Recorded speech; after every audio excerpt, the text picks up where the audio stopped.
Welcome back to part 3 on inequalities. We're going to now move to looking at rational inequalities. So here's what we need to remember. Inequalities involving rational expressions are called rational inequalities. Just like the polynomial inequality, we test values to solve them, but we also need to consider the values at which the function is undefined. At that point, we would put an open dot, or make the assumption that we cannot use that value. So steps to solve a rational inequality. Step 1, move all terms to one side of the inequality and have 0 on the other side. Step 2, get the common denominator and combine fractions. And step 3, the rest of the steps are above. You thought it was going to be harder than that, but it isn't. Just keep in mind that the denominator cannot be 0. So in example 2, we have solve the following rational inequality. Represent your solution in interval notation and sketch the solution set. All right, so we can look at this first rational inequality. We have 3 plus x over 3 minus x, and that's less than 1. So we need to get it with a 0 on one side. So I'm going to subtract 1 from both sides. When I do that, I get 3 plus x minus 1, and the 3 plus x is over 3 minus x. This is less than 0. Now I need to get a common denominator because right now I can't combine these two fractions. Now remember, when you have a 1, it's actually a very convenient situation because remember, x over x equals 1. 2x over 2x equals 1, because if it's the same thing in the numerator and denominator, it's equal to 1. And so conveniently, we could write 3 minus x over 3 minus x is equal to 1. And hey, that matches the fraction we already have. So let's just go ahead and do that, and it will make it so much easier. Now our denominators match, and so I can combine the numerators.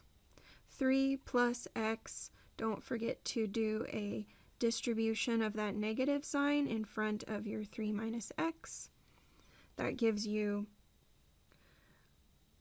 x plus x, which will be 2x over 3 minus x, less than 0.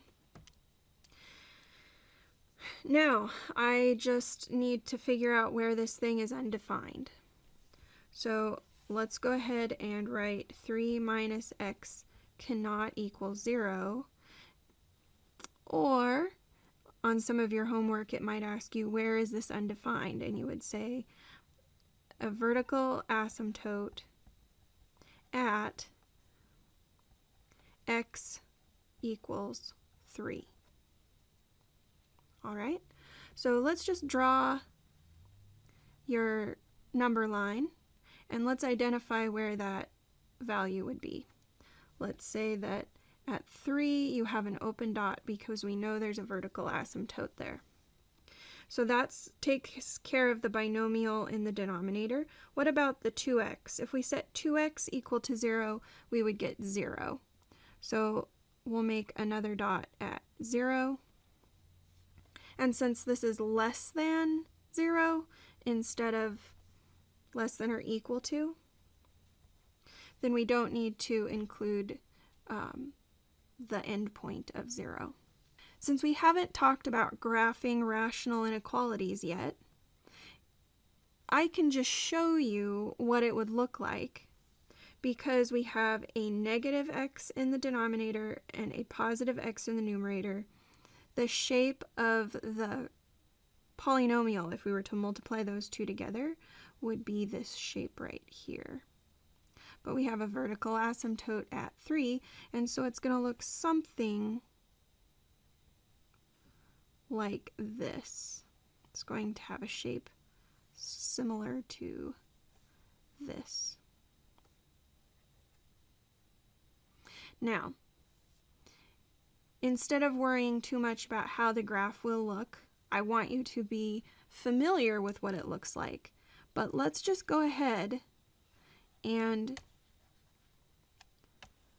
do the table of values for these because I think you'll become more confident with them as you practice the inequalities with substituting values. However, I would strongly encourage you to also graph these so you get comfortable with what they look like so that it's not just blindly answering the questions. So let's split this into intervals. The interval to the left of 0 we'll pick -1 as our test value. Between 0 and 3 we'll pick 1 as our test value. And to the right of 3 we'll pick 4 as our test value. Doing a substitution,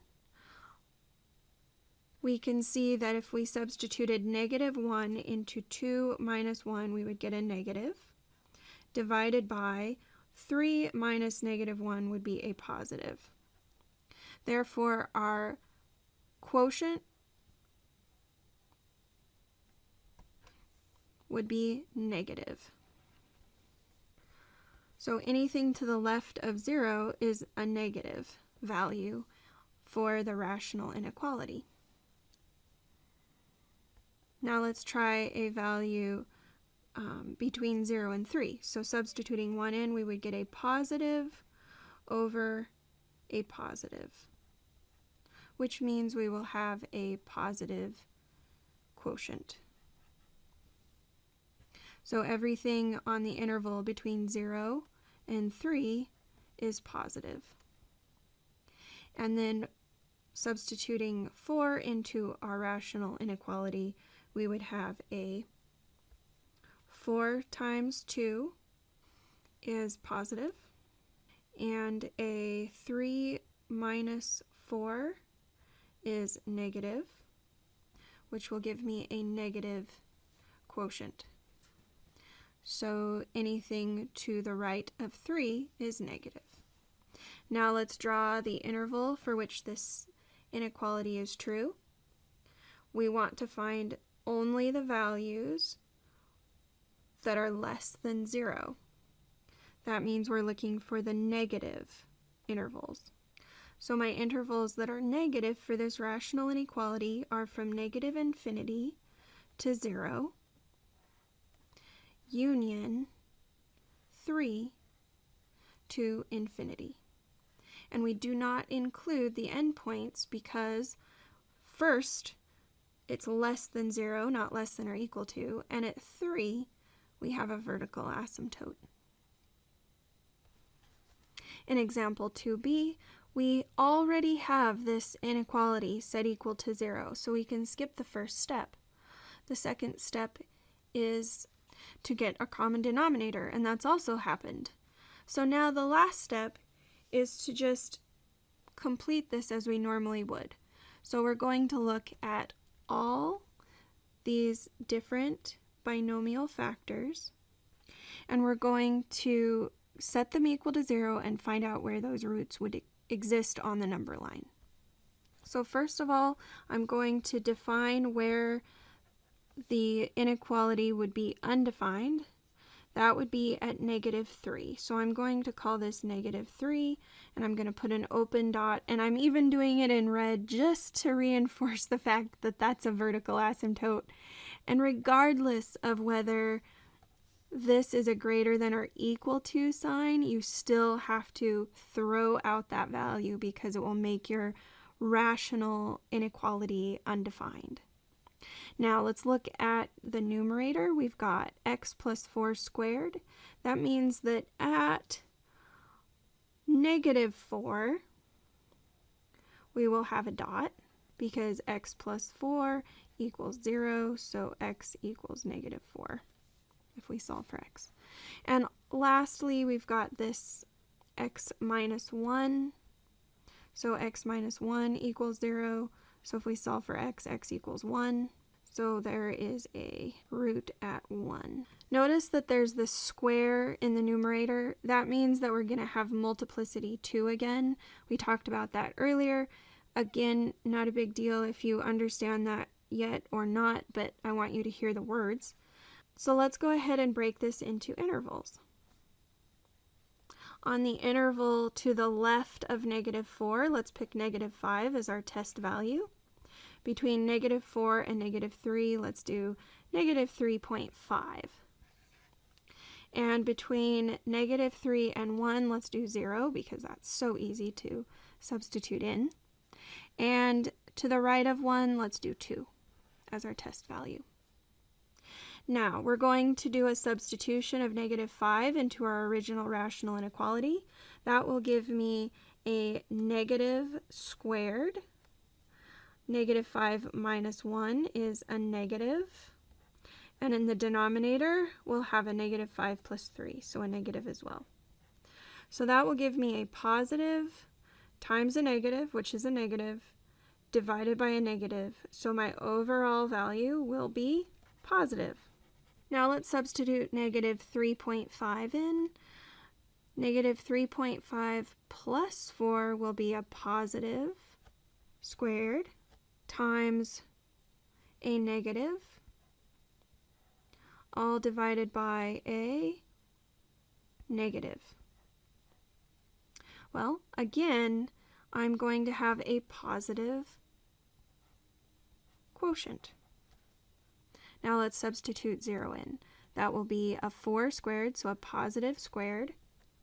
A 0 minus 1 will be a negative. And a 0 plus 3 is a positive. So let's see what that would give you.